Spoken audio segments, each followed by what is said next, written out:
Back any further on our nation's infrastructure. KPIX 5's Brian Hackney asked him about President Biden's plan and how we're going to pay for it. I appreciate you joining us, Mr. Secretary. I was reminded, when I was looking through your background, I was reminded of Gerald Ford, who in a matter of months went from being congressman to vice president to president. And he said when he got to the White House, the Marine band, when they showed up, didn't know whether to play Hail to the Chief or You've Come a Long Way, Baby. So congratulations on your success. And let me just start by saying, with the TwoTrack strategy, is it on track?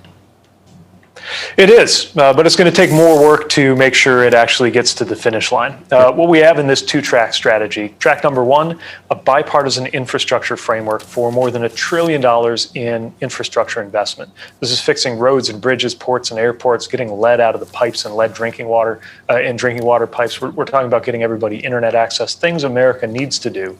And remarkably, even in this divided Washington, the president has guided Republicans and Democrats in the Senate to agree on the framework. Now, what needs to happen is it needs to be turned into law and gotten to the president's desk for his signature. Then there's part two, the other track, things that we believe are also very important, like making sure we have universal pre-kindergarten education for 3- and 4-year-olds, making sure that every family can afford childcare, free if you're low income, affordable no matter what. Making sure that you get paid family leave, something people in most countries can count on, but not the U.S. Now, we think of those as a kind of infrastructure, too. We call it human infrastructure, but it doesn't actually matter whether you agree or what you call it. We think it's good policy. We know a lot of Republicans won't vote for it, so we're pursuing a different track on that, bipartisan for the transportation work and another track for the families plan.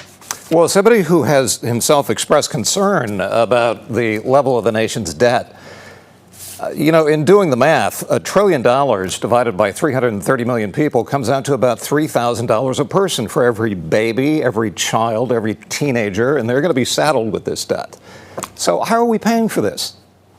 So the president's plan is fully paid for. It turns out that simply by making sure that corporations and the wealthy pay their fair share, economists tell us that if the president's plan were adopted in full, by the time children born today are reaching adulthood, there would be less debt in this country than if we don't pass the president's plan.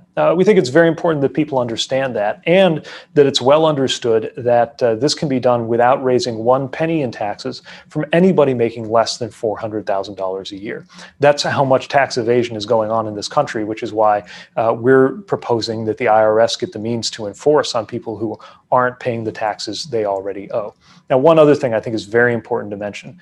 We are already paying, and we're paying a lot, for the failure to invest in infrastructure. We cannot afford to continue to fall back in a country that's already fallen out of the top 10.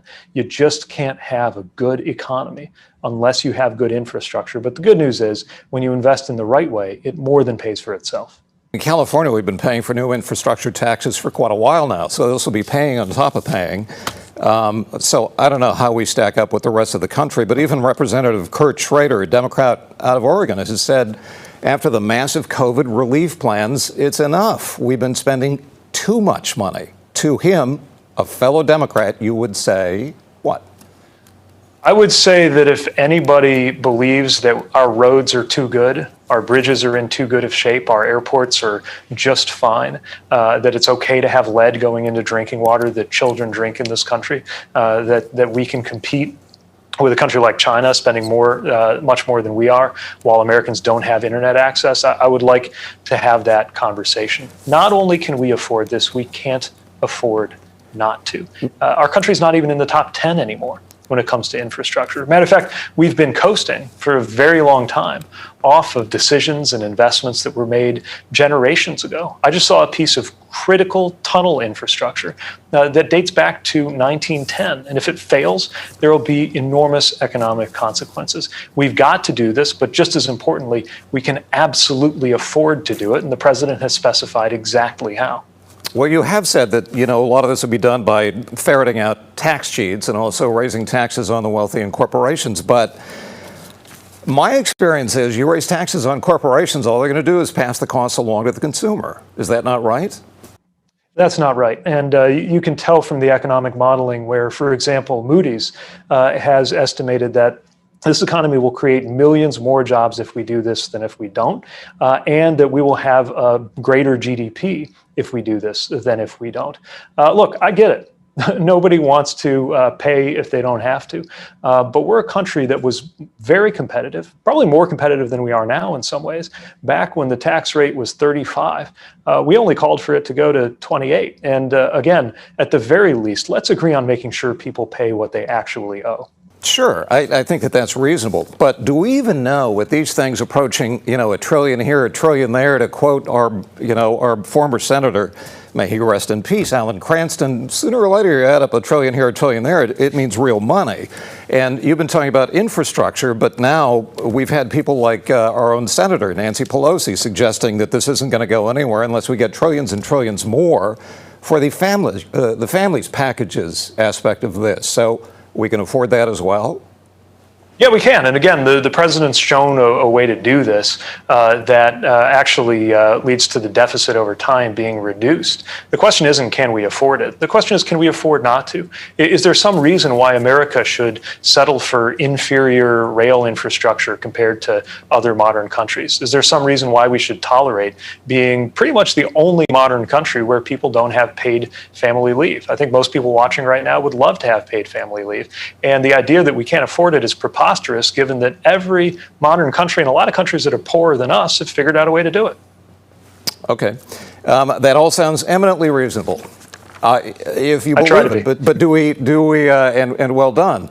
But these bills are so massive. Do we even know what's in them? Because as you yourself said, when you've got, I don't think it was you actually, but when you've got everybody divided about 50-50 on this, that means that you're going to have to strike a lot of deals with a lot of senators. And do we even know what's in these bills? Because there's going to have to be a lot of deals struck. Well, that's where a department like mine comes in, right? Congress will decide how much funding is available, and then we've got to make sure it gets spent well. Part of that is making sure there's transparency about where the dollars go.